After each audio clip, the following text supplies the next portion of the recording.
Grand Prix means the ultimate portrayal of high performance. For every era, the form of that portrayal is new.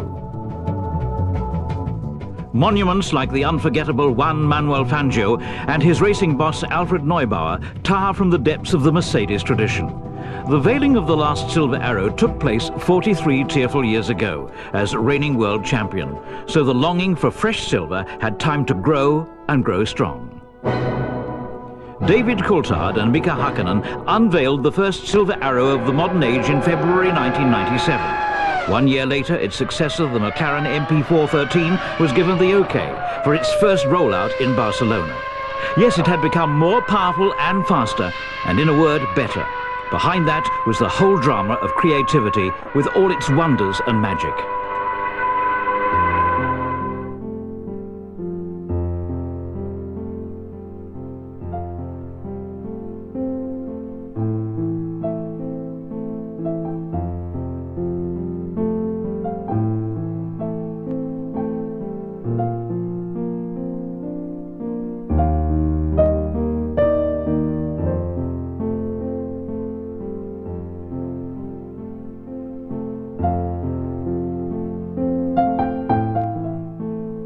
A competitive society which can imagine what thousandths of a second mean and wishes to be measured in those terms can only function through global partnership. Bridgestone has researched and developed the most complex tyre technology since the invention of the wheel. At McLaren, Adrian Newey and his team constructed the new car, and Mario Ilian had thought out the new Mercedes V10.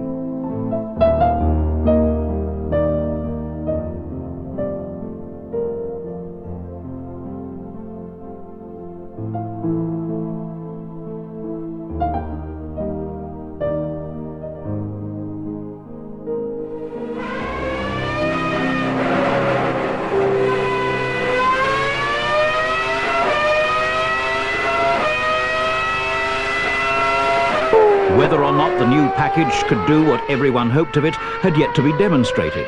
Tests and first training runs are about harmonizing the various parts of this work of art.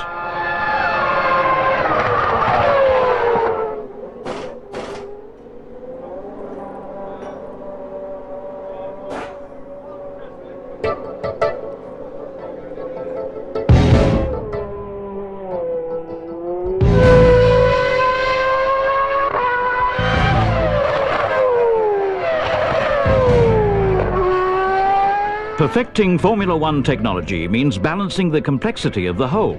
Predictable and unpredictable variables mingle until they become indistinguishable. On the next track, in different weather, or on another surface, everything looks quite different.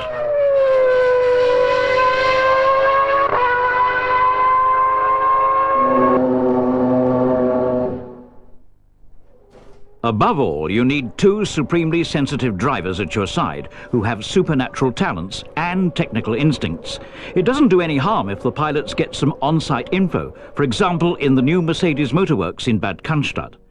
Practical knowledge is never wasted, and the Schwabian colleagues are clearly enjoying the experience too.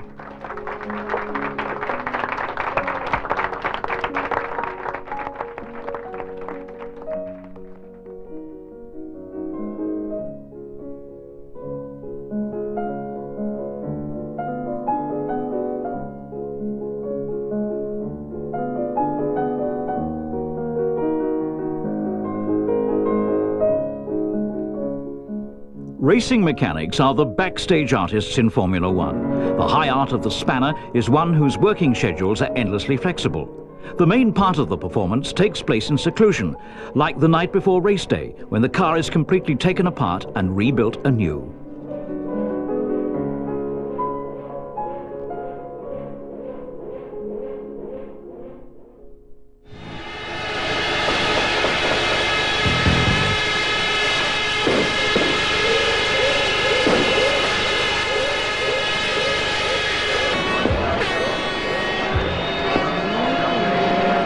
Pit stops can decide a race. The spotlight shines on the mechanics 16 Sundays a year, where their experience is accelerated by their adrenaline. Race day brings out the contrast between a resting pulse and a fast heartbeat, as nothing else can.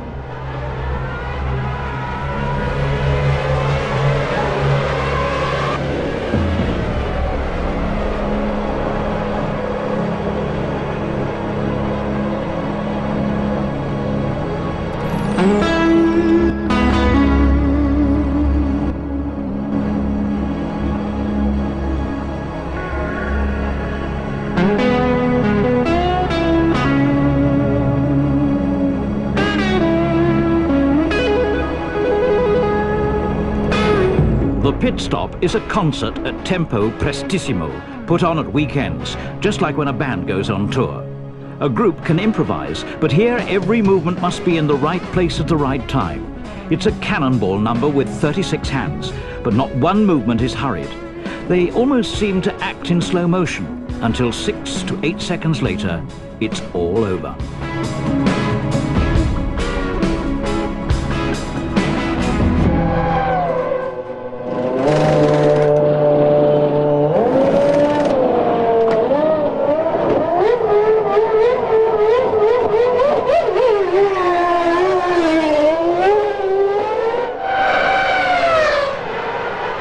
Only your competitors can show you how well you worked over the winter. First comparisons were almost too flattering.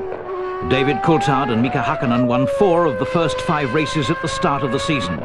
Australia, Brazil, Imola, and the most prestigious Grand Prix of all, Monaco.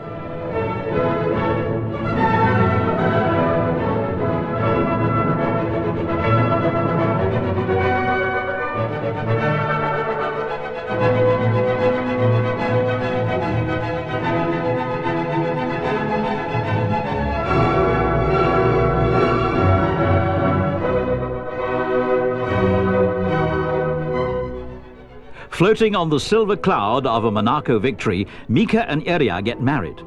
A race-free weekend becomes the Grand Prix of Helsinki. But instead of a honeymoon with Erja, Mika is off to a less than comfortable ride to the limit with his colleague David.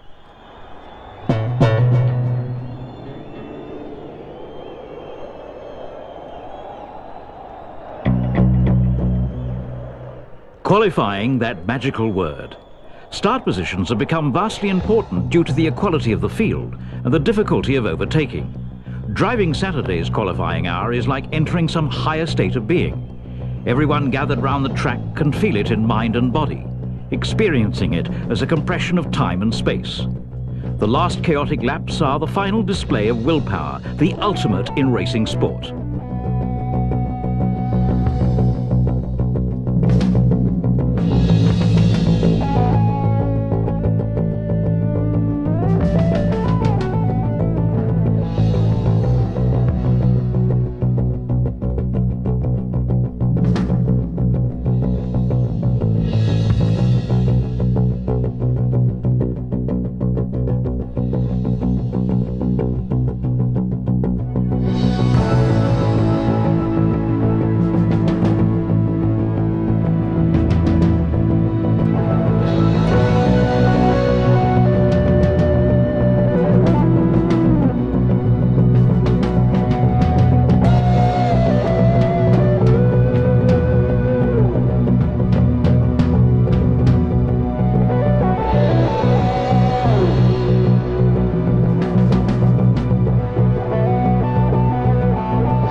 The ritual is always the same. You have 4 attempts, inching your way forward, reaching for an ideal lap.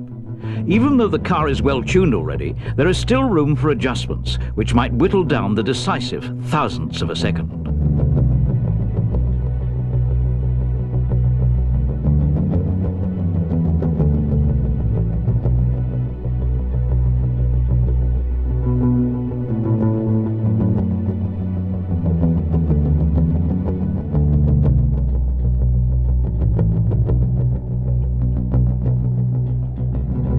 The balancing act is most tricky in Monaco because of the delicate work between curbs and hotels, between crash barriers and casino.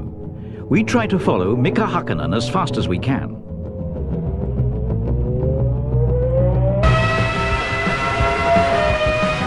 From the starting straight into the Sainte-Devote curve, then it's foot to the floor, up the hill.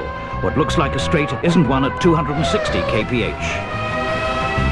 A bump lifts your stomach. The slippery left-hand bend narrows, forcing you over to the crash barrier. The whole casino section is a question of rhythm. You get catapulted downhill to do some super braking at the upper Mirabeau.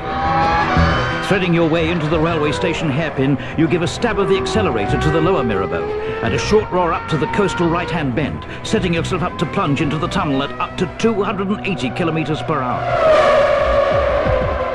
Out into the open again, you aim for the entrance to the chicane and then shoot out at full power till you have to brake it to Buck's Corner. The fast snake bends at the harbour rockets you in the direction of the Raskas curve.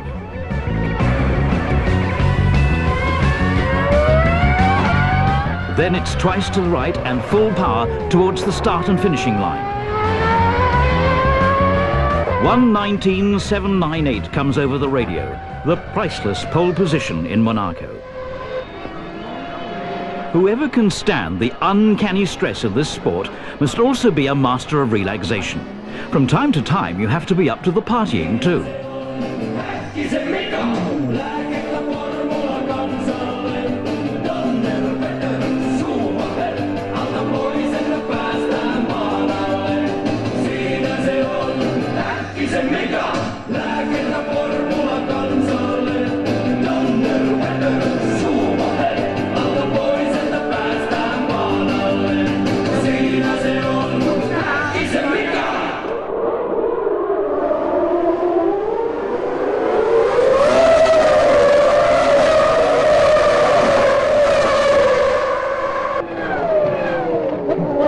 Towards the middle of the season, the drama is building up.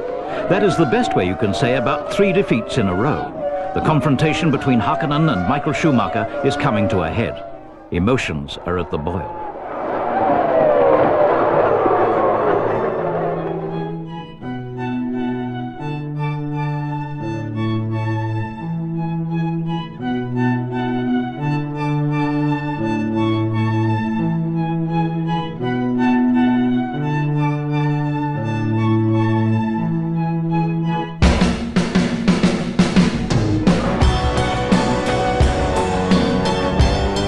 On the A1 ring in Austria, Mika comes through with a strong showing. David closing up for a double victory.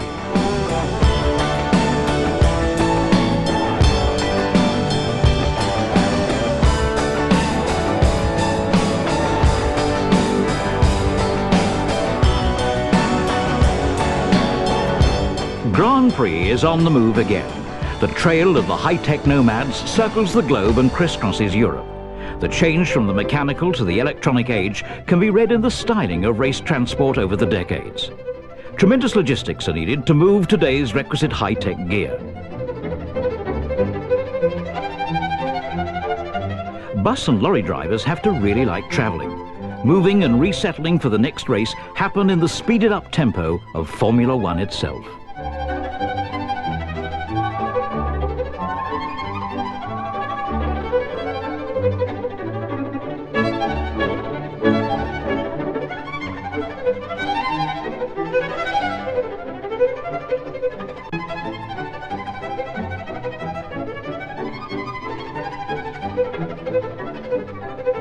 In the wake of this wandering circus is a million-strong audience as colourful as the show itself. The fans are inventive in their choice of living quarters and garb. They lend this technical sport colour and atmosphere and are part of the whole artwork of performers, spectators, scenery and the excitement of a race afternoon.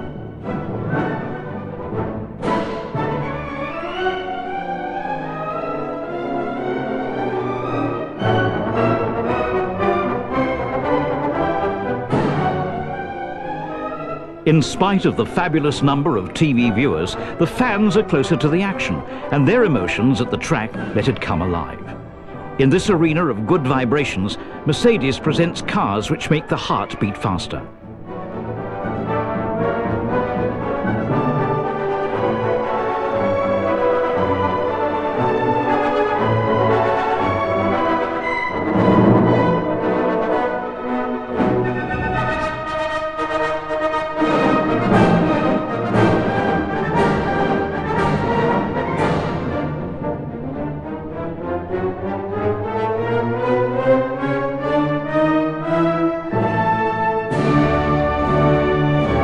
Highlights on days like these are the historic Silver Arrows or the unique McLaren two-seater, providing adrenaline for the passengers.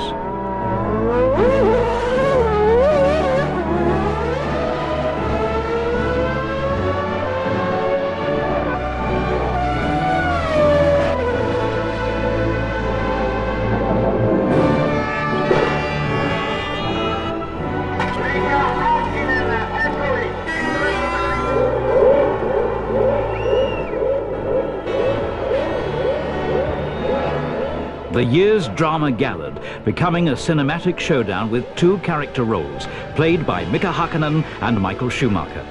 They are both at the peak of their abilities. They are cool. They cannot be defined in terms of German or Finn. Attempts to characterize them as the blonde from the north or the computer kid from the go-kart track are inadequate. They are simply two greats in a World Championship final that can stand comparison with the finest in motorsport's past.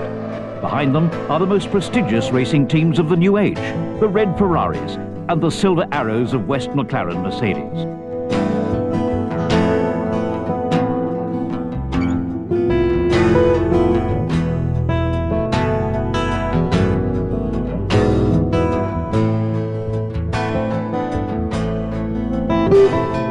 It is the opponent's sheer class which has raised the final at Suzuka to the dimension that makes a win not just valuable, but noble. For West McLaren Mercedes, it is to become the 9th victory of the season.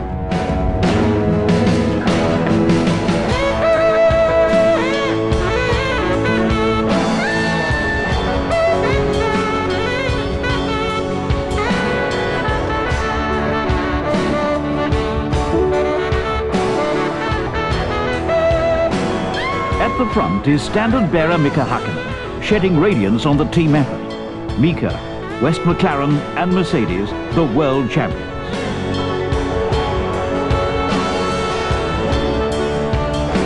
This is the victory of teamwork, of people who for years have believed in an idea, a common goal. They have done everything to make it a reality with the enthusiasm of racing hearts.